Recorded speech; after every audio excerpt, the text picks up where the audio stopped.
What's up guys, Houndish here, and today we're jumping in with another Edge of Fate video. In this one we've got a bunch of news updates to cover. I feel like I spend half my time making news videos, even inside of the launch window of this expansion, but I guess these updates are pretty important. Firstly, Bungie actually speak about dungeons coming to the portal. They confirm that it will be a thing in the near future. This was following some drama where players realized that actually said that the portal would launch with dungeon content. Obviously, there have been some changes in that pipeline, but Bungie clarified what that means. They also speak about a significant number of ammo changes that they'll be introducing very soon, especially after feedback around ammo drops in the game. And we get additional previews for upcoming patches. There'll be a lot of fixes in the next week or so. And additionally, we'll talk about Encore, which is disabled again, fixes for PlayStation crashes, and a little bit of future content that we'll be getting access to in September. So if you guys do enjoy the video and you're new around here, be sure to hit subscribe. We'll have a load of Destiny stuff to cover, but otherwise, let's get into it. And so initially, players on Reddit had pointed out Bungie actually said around about a year ago that dungeon content was planned to figure prominently in the new portal. Their original statement had said that several updated dungeons will be available to launch and play with full challenge customization, and that raid content won't be initially part of the portal, but they're exploring ways to incorporate it in a future release. So there was a whole drama saying that Bungie had lied to us, and the Destiny 2 team chimed in to say, we'll have more details at a later date, but we will have dungeon content coming into the portal later this season. They're looking at a September timeframe with encounters from multiple dungeons and more to come in future updates and releases, with details about that in the coming weeks.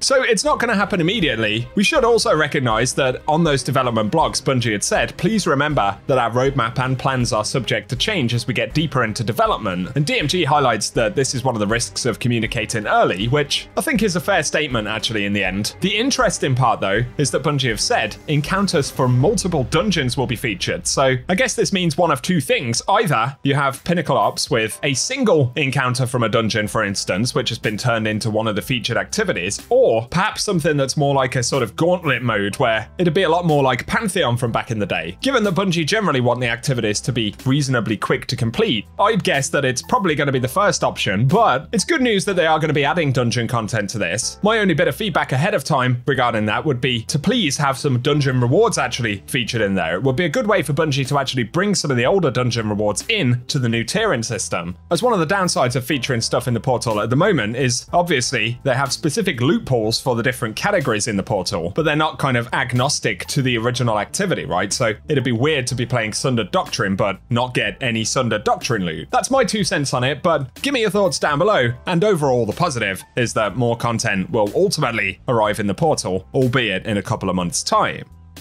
Next up though, Bungie speak about ammo. They say the weapons and armor sandbox team have been absorbing a lot of feedback around the ammo economy changes in Edge of Fate, and we're eager to share details on where we think the system is and where it will go. First, we wanted players to have more control over ammo acquisition, being able to know when it will drop in combat. Second, we want to provide build crafting options to generate ammo with some trade-offs that could evolve long term with more build craft support options. And they point out that ammo can be built into through the ammo generation stat, mods and perks on weapons. But they admit we did miss the mark on some of our targets, and as we've absorbed feedback from the community, we want to make some additional changes. So they highlight the changes they already made this week, but they've said they're playtesting the following changes, hopefully with them being able to ship on July 29th, which is next Tuesday. So firstly, players at the lowest end of ammo investment with 0 stat and 0 mods will see ammo progress faster, providing more bricks. Ultimately, the tune-in here initially was a bit too punitive, and we want to bring it closer to pre-Edge of Fate values while still encouraging a bit more buildcraft investment to procure ammo more regularly. On top of that, they're going to increase the ammo per brick for some additional weapon types and buff the ammo generation stat for some exotic weapons that are lagging behind. So those are positive changes. Any improvements there, obviously, are a good thing. I can totally relate to players who say, I don't want to build into ammo. I don't want to feel like I have to go in that direction and choose that over something else, right, in terms of armor stats. And I'd agree that isn't ideal. Plus, I guess it just feels jarring because we're not accustomed to having to do that pre-Edge of Fate. Let me know what you think below. But they do add in the long run, we want to address the following additional feedback items to provide a better method of highlighting ammo drops or recovering ammo if it falls off the map in into unreachable locations, as well as improving how assists generate ammo for players, and I think that actually would be quite a big one because ammo problems tend to be more of a big deal in harder content right now, and especially if you look at sort of more Pinnacle stuff or the raid, because enemies are tankier and ammo is generated by killing things, that can pose a few issues. Plus, if you've got a whole team of players taking out enemies, then having damage or assists generate ammo as well will obviously be beneficial. Otherwise, they want to continue to build more sandbox combat hooks for generating ammo, enabling players to feel like they specialize in ammo generation. In the short term though, we can look out for more changes next week, and I'll keep you posted when we get those patch notes. They had also said they're targeting fixes next week for hit markers not functioning when damaging targets. I can't wait for that to come back because weapons can feel a bit weird. Additional fixes for error coding out of Edge of Fate missions and that actually preventing players from relaunching them, as well as issues where some exotics can't be fully masterworked, and updates to buggy cosmetic visuals. So look out for them next week, and again I'll keep you up to date. In other news though, quickly, Encore was disabled again because I believe players were actually farming some of the chests between encounters by loading into the zone, grabbing the chest, leaving the zone, then coming back, which obviously that has happened many times. It happened in the Menagerie. It's happened since then as well. The first time it happened was actually back in House of Wolves, for any Destiny 1 Guardians out there who remember, farming those keys I think it was from the chests in Patrol. And essentially a decade-old bug is the reason that Encore is disabled this time. Really annoying as well. I miss out every time these ridiculous power or gear farms come out. It's in the middle of the night for like 2 or 3 hours. By the time I wake up, it's gone away. I'm sure many of you guys can relate to that in one way or another as well. Separately, Bungie have deployed a server-side update to address some crashes on PlayStation 4, which were actually being caused by cosmetic elements of certain armor pieces. So they've said we've temporarily swapped the appearances of armor pieces known to cause crashes for other existing armor, and once we're able to verify and release a full fix, this change will be reverted.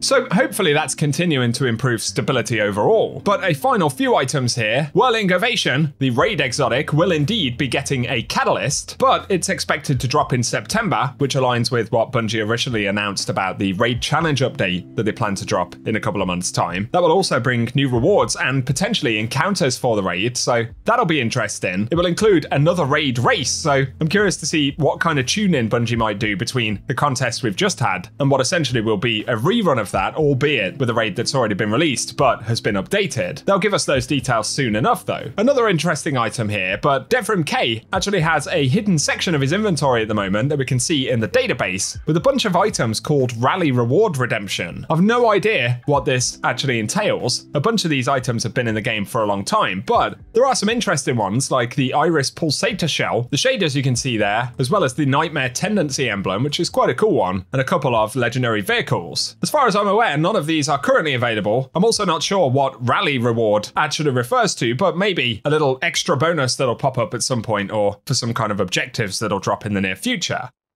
The final mention though, something I actually missed in my Arms Week video yesterday, but the event which is coming up next week on Tuesday 29th as well, will actually get a new title. But first, if you want to know about things like the Arms Week weapons, objectives, and some pretty wild mods that we'll be able to use when it's active, I'll link a video down below, and I'm sure Bungie are going to go into details more specifically in their twit today, so I'll keep you posted if there's anything interesting there. But for Sharpshooter, we'll have to complete event challenges during Arms Week, and it will only require a total of 4. So there's a triumph to collect all Arms Week volatile weapon mods. In the database, I believe there are actually probably 6 or 8 different mods available, but this title right now only refers to 3 of them, so I would assume we're probably getting 3 in the first event. There's also objectives to deal final blows with weapons equipped with a volatile mod, one to complete matches in Arms Week hardware, and wins will grant extra progress. This seems to be the only activity I've actually found which is linked directly to Arms Week, and it is a PvP activity, but there are objectives for PvE modes as well, such as achieving certain reward grades in Fireteam or Pinnacle Ops with volatile mods equipped, and completing a dungeon, raid, or portal activity at master or higher difficulty with volatile weapon mods equipped. So